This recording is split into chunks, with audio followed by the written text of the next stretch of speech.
Mas eu quero compartilhar com vocês, queridas, um texto que está em Mateus capítulo 28, a grande comissão, e está nos versículos 18 a 20, que diz: Jesus, aproximando-se, falou-lhes, dizendo: toda a autoridade me foi dada no céu e na terra. Ide, portanto, fazei discípulos de todas as nações, batizando-os em nome do Pai, do Filho e do Espírito Santo, ensinando-os a guardar todas as coisas que vos tenho ordenado. E eis que estou convosco todos os dias, até a consumação dos séculos. Amém? Queridas, às vezes a gente pensa que termina a nossa luta quando nós nos formamos. Na verdade, a gente começa. Nós nos preparamos formalmente, tecnicamente, mas nós precisamos nos diferenciar um pouco da nossa caminhada secular, quando nós nos formamos, da caminhada cristã. O nosso chamado é um chamado diferente, é diferenciado. Muitas vezes, quando nós olhamos para os professores que fazem parte da nossa escola, da nossa rede escolar, socialmente falando, nós buscamos nesses professores uma qualificação técnica, um professor que tem facilidade de expressão, que tem uma boa didática, que tem um bom conhecimento. E isso não importa se a vida dele é uma vida regrada, se ele é uma pessoa íntegra, se moralmente e socialmente ele é uma pessoa reconhecida, mas o que interessa na rede secular é se este professor ele tem uma qualificação técnica para transmitir o ensino para o qual ele foi chamado. E a nossa caminhada é uma caminhada diferente.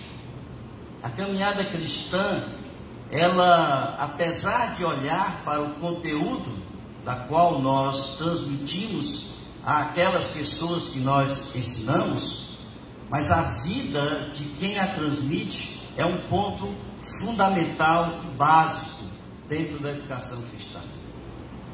Nós não podemos exercer uma atividade de educador cristão se nós não tivermos vida que fundamente tudo aquilo que nós estamos transmitindo, todo o conteúdo que nós estamos transmitindo.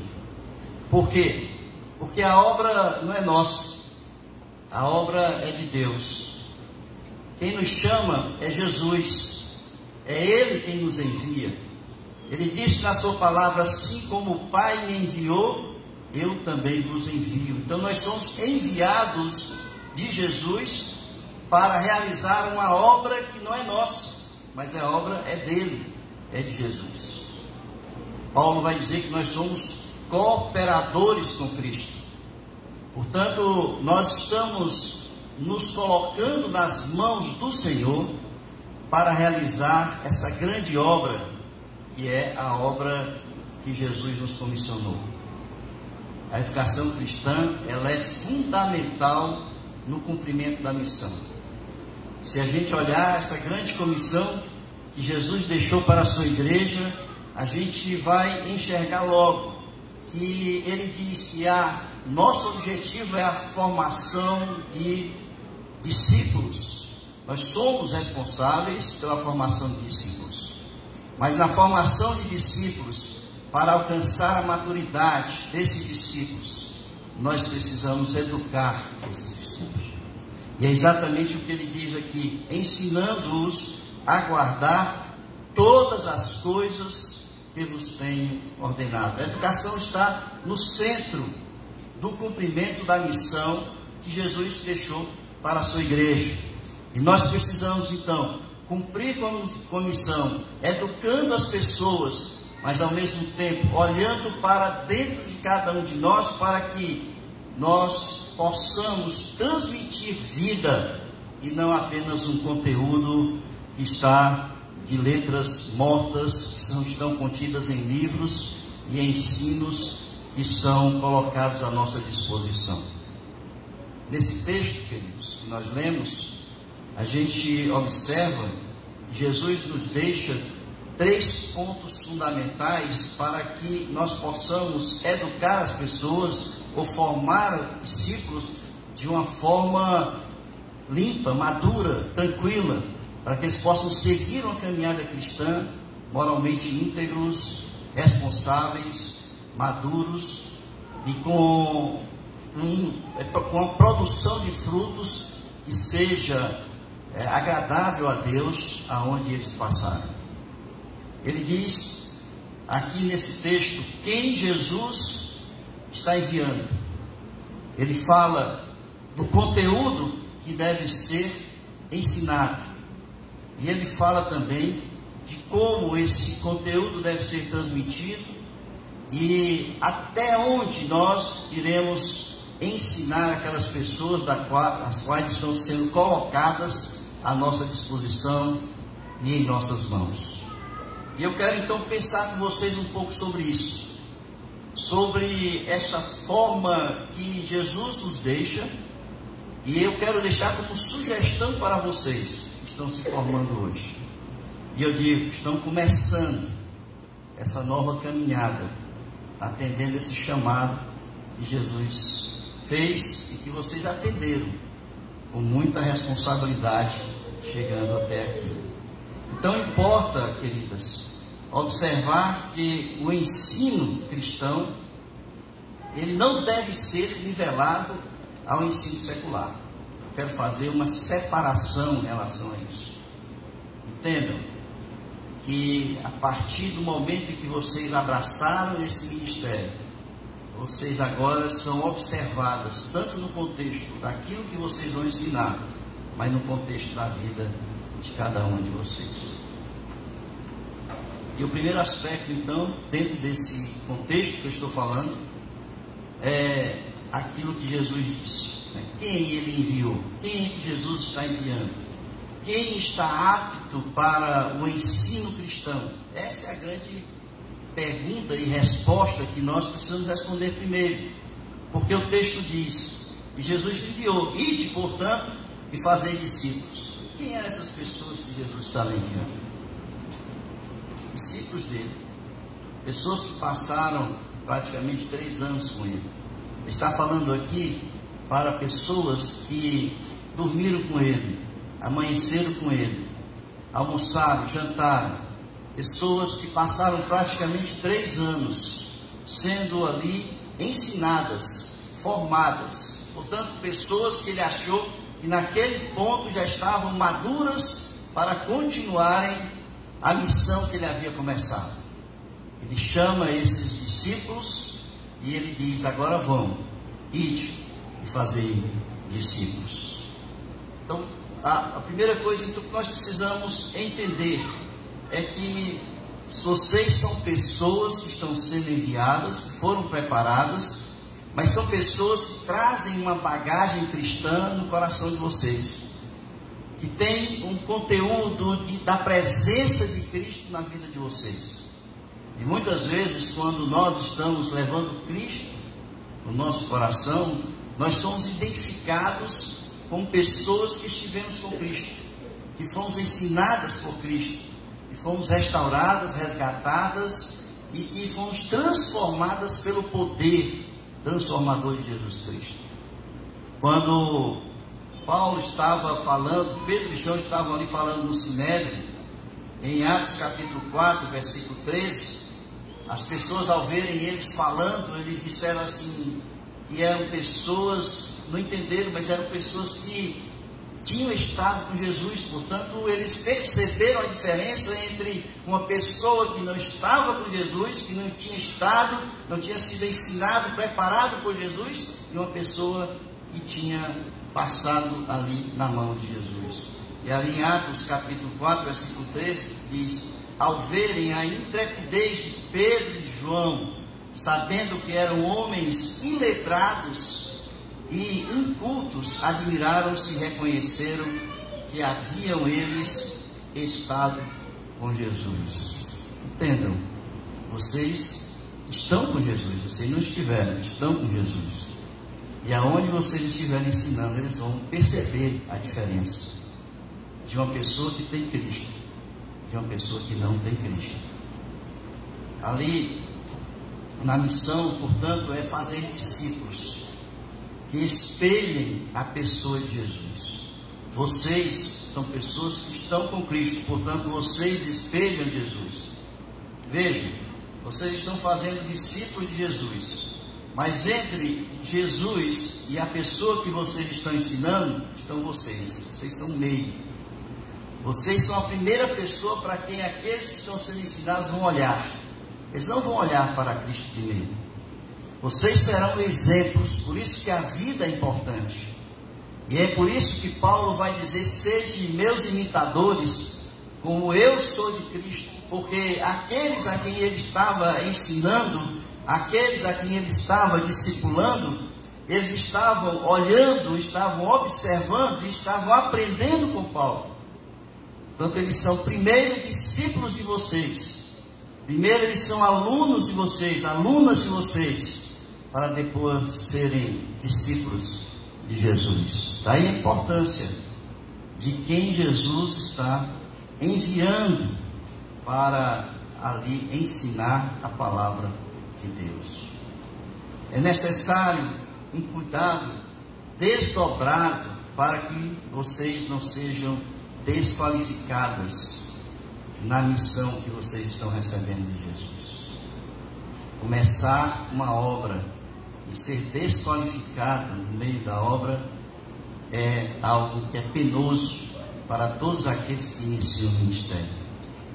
Paulo, escrevendo a Timóteo, seu pupilo Timóteo, ali no capítulo 2, 2 Timóteo capítulo 2, versículos 15, ele vai dizer: procura apresentar-te a Deus aprovado, como obreiro que não tem do que se envergonhar, que maneja bem a palavra da verdade.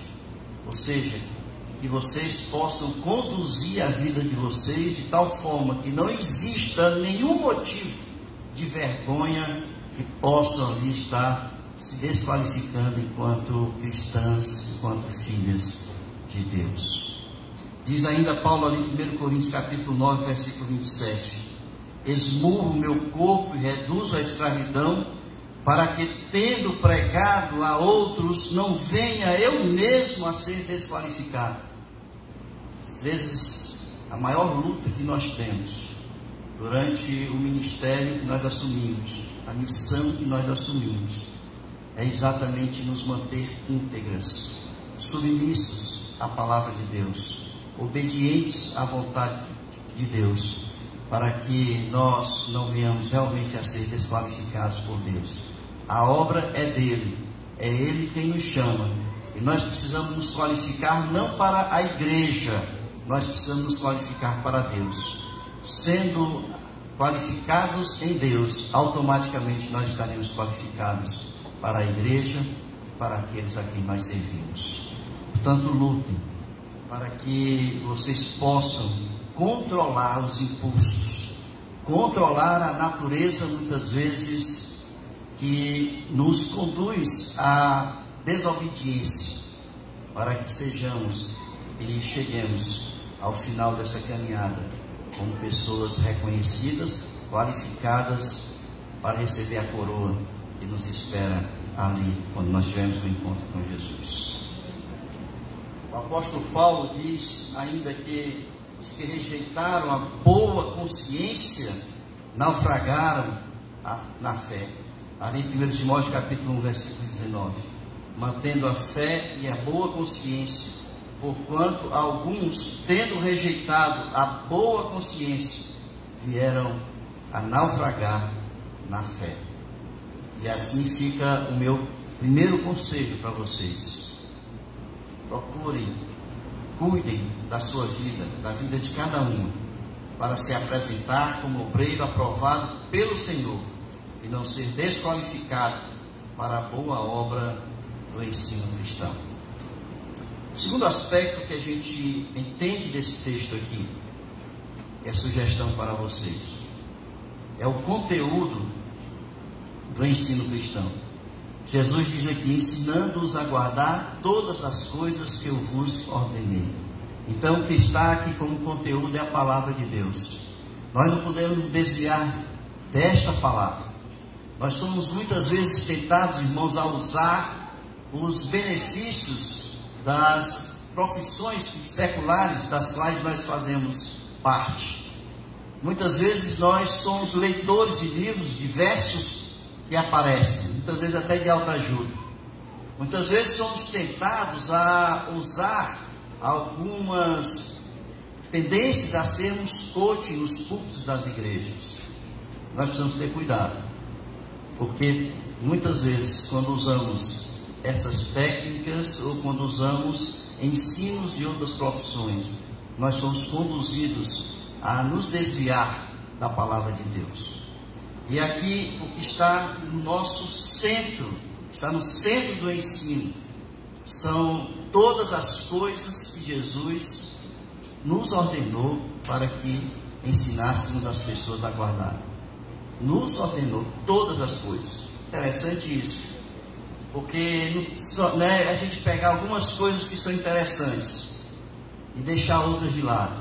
Não, essas aqui vai deixar alguém ofendido. Nós não vamos usar essa parte da palavra, não. Nós vamos usar só essa aqui, porque essa aqui deixa a pessoa orgulhosa, a pessoa satisfeita. Não. Jesus está dizendo todas as coisas que vos ordenei. É por isso que Paulo vai dizer em 2 Timóteo, capítulo 2, versículos 16 e 17.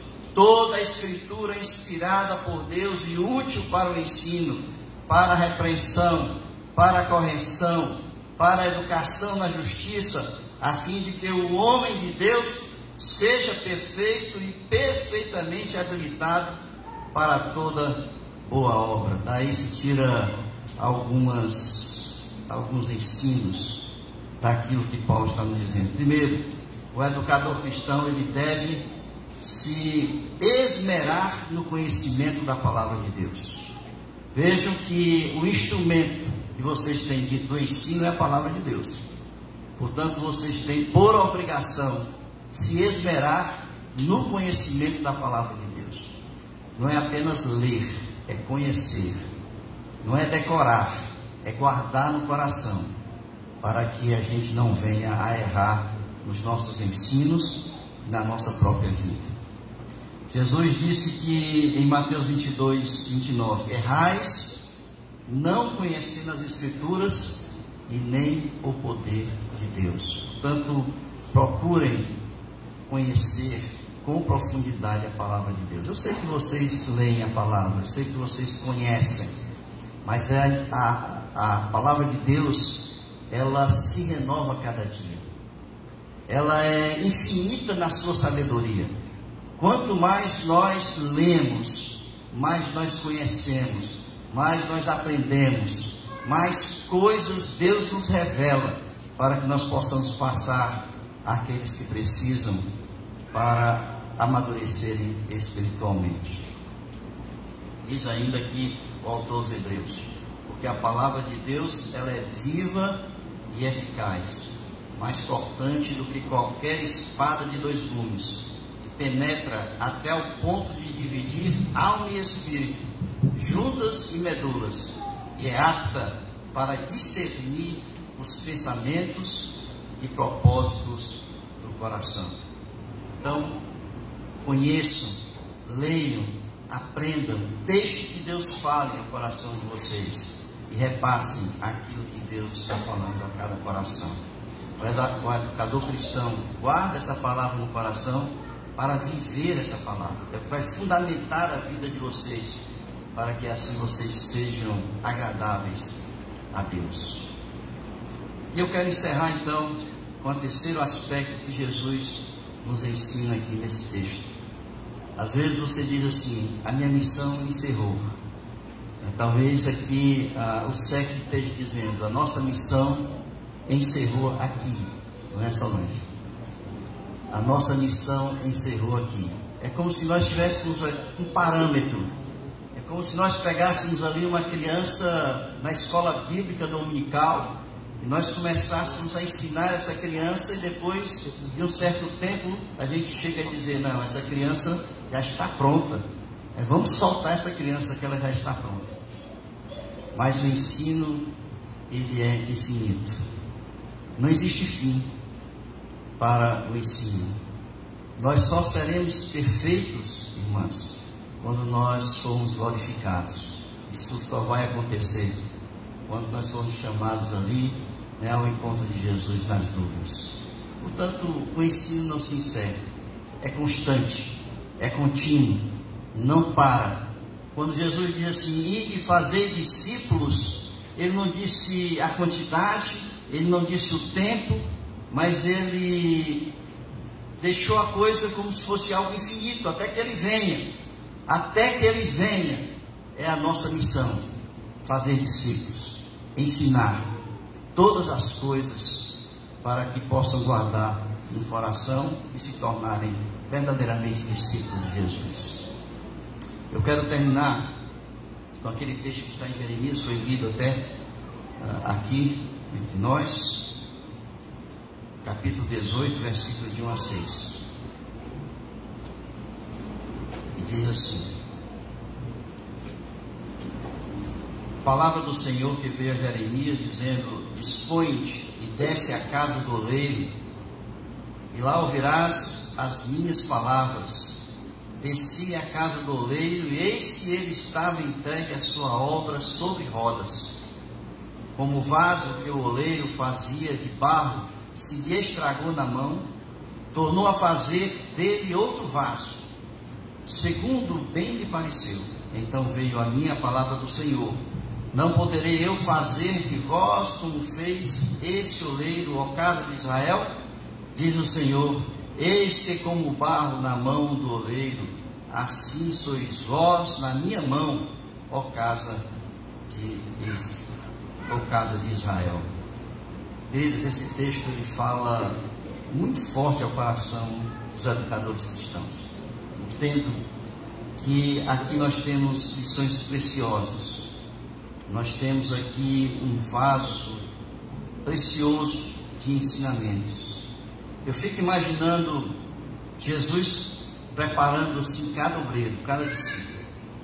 E eu queria pensar esse texto com vocês da seguinte forma: Jesus é a mente, a cabeça. Jesus é quem dá o direcionamento. Jesus é quem diz o como fazer. E aqui essas mãos que estão passando ali no barro e formatando esse barro, somos nós, são vocês, educadores cristãos. Deus, a mente no comando, e vocês, as mãos, estão ali formatando aquele vaso que está sendo formado. E aqui vejam, é um texto em que o vaso, ele está sendo formado ainda, ele não acabou de ser. Ele não foi feito, secou e quebrou. Ele foi desfeito na mão do oleiro. Naquele momento que estava sendo feito, o vaso foi destruído e o oleiro continuou fazendo. Pegou aquele vaso e continuou fazendo. E quais são os ensinamentos que eu entendo que sejam preciosos para vocês nessa noite? Primeiro, é que o oleiro foi incansável. O oleiro aqui é incansável. O vaso quebrou. O profeta chegou ali, o que ele estava fazendo? Estava trabalhando na máquina para que estivesse rodando e ali ele estivesse fazendo o vaso. Ele estava incansavelmente trabalhando, formatando aquele vaso. E portanto a primeira coisa que nós aprendemos no ensino cristão é nós sermos incansáveis no ensino cristão. Chegam momentos em que nós nos desmotivamos. Nós pegamos alguns alunos que nos tiram do sério. Nós pegamos algumas pessoas que nos irritam. Nós estamos cuidando de pessoas das formas mais diferentes que nós possamos imaginar. E às vezes a gente quer desistir da caminhada, porque as pessoas querem nos tirar dessa caminhada. São vasos que se quebram. Mas nós precisamos, enquanto educadores cristãos, ser incansáveis. Quebrou, pega de novo. Quebrou, pega de novo. E vai formatando, e vai fazendo, e vai formando aquele vaso, conforme Deus quer que ele seja, porque a cabeça, a mente é de Deus. Nós somos apenas as mãos que estão ali trabalhando aquele barro que está sendo formado. A segunda coisa é a paciência.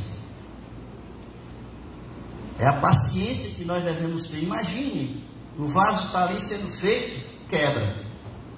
Aí você pega de novo, o vaso está sendo feito, quebra de novo. Tem hora que você pega esse barro, amassa na mão e eu não quero mais saber desse barro não, menina, e joga fora. Na educação cristã, não podemos fazer isso. São almas, são vidas que estão sendo feitas, estão sendo formadas. Nós precisamos ter paciência. Se Deus é paciente conosco, por que nós não vamos ser pacientes com as pessoas que precisam do nosso ensino? Deus é longânimo conosco, por que nós não seremos com aqueles que precisam de nós? Portanto, desenvolvam a paciência para que possam produzir vasos que sejam bênçãos na mão de Deus. E o terceiro aspecto é o discernimento. Esse texto nos ensina. Discernimento que identifica o que precisa ser mudado e refeito nas partes estragadas. Olha aí, o vaso estragou, foi refeito, e a gente precisa ter o olho clínico como educador. O que precisa ser refeito? O que naquela pessoa você identifica que precisa ser tocado, que precisa ser mudado, que precisa ser transformado?